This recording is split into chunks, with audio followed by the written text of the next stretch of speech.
Ok, pour cette dernière vidéo, donc toujours sur le moteur en V, eh bien nous allons dans cette dernière partie déterminer le vecteur vitesse au point P, ici, qui appartient à notre biellette 3. D'abord, je vais faire la relation de Schall pour officiellement, entre guillemets, autoriser l'usage de notre vecteur B de 2 par rapport à 0. Comme avant, on l'a fait pour le point A, on va le faire ici pour le point B. VB de 2 par rapport à 0, relation de Schall, c'est égal donc à VB de 2 par rapport à 1. Non, de 2 par rapport à 3, pardon, plus VB de 3 par rapport à 0. C'est la relation de Schall. Or, comme avant, B est le centre de la liaison pivot.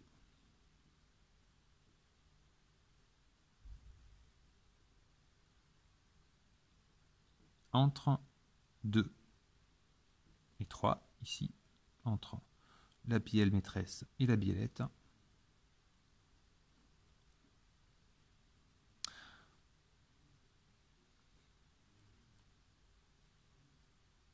Donc, si c'est le centre de rotation, mon vecteur est nul. VB égale vecteur nul. Alors, je peux réécrire mon équation. VB de 2 par rapport à 0 égale VB de 3 par rapport à 0. Maintenant qu'officiellement je peux l'utiliser, je vais utiliser l'équiprojectivité.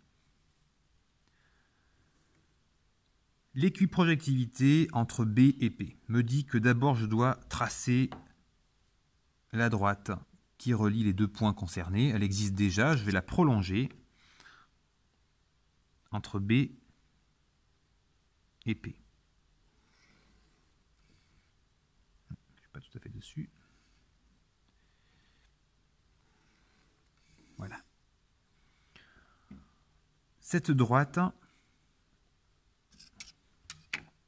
je vais donc projeter la perpendiculaire à mon vecteur connu, VB de 2 par rapport à 0, donc c'est-à-dire VB de 3 par rapport à 0, l'extrémité du vecteur perpendiculaire à BP, ici, perpendiculaire. Cette dimension, je vais la mettre en bleu. Cette dimension ici, voilà, cette dimension, je vais la reporter toujours sur le point P. Je vais la reporter, donc je mesure 1,2, donc je mesure ici aussi 1,2 et je reporte. Alors c'est tout petit. Dernière étape, toujours sur ma droite BP, par rapport à cette extrémité là, voilà, mais 1,2, je fais la perpendiculaire et je vais croiser le support perpendiculaire, voilà, et je vais croiser le support. Je sais que P, comme M auparavant, eh bien il va coulisser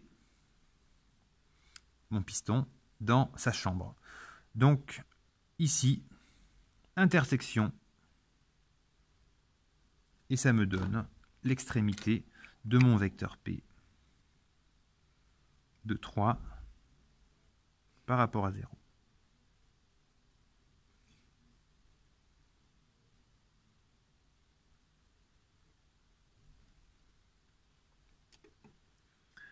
Et je viens de trouver, voilà, dernière construction graphique sur un exercice qui, eh bien, me permet d'utiliser à la fois l'équiprojectivité et le CIR. Merci de votre attention, j'espère que vous pourrez le refaire à votre tour.